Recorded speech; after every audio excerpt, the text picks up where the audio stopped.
One thing I know is bass fishermen are always looking for an edge, be it with spinner baits, jigs, and one in particular that I can think of is deep diving crankbaits. They're always adding weight to the treble hooks, they're drilling holes in the bait, they're taking a Dremel and sanding the bill down to make it dive deeper. They go to all these extents, but the one thing that they don't realize is that it can be as simple as using a line conditioner to make them cast a little bit further, 10 feet or more, and get that bait to run a little bit deeper. There's a lot of different products on the market. There's a few brands that make stuff like this, but one in particular I use and I recommend is Kevin Van Dam's Line and Lure Conditioner.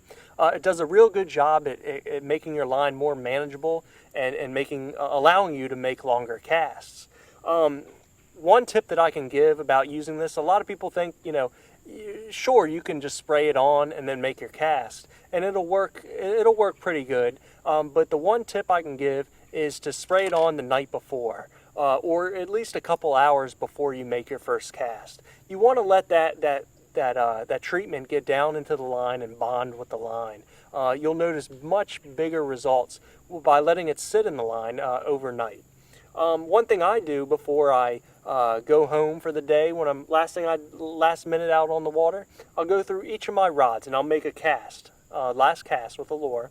And as I'm reeling it in, I'll just spray a couple times until I'm reeling it all in completely.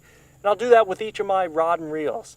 So when I go home, I know there's conditioner sitting on the line soaking in, and the next day when I go out, I'm good to go. My line will be very supple, I won't have the coils, and it'll be a much better day because I use Line and Lure Conditioner.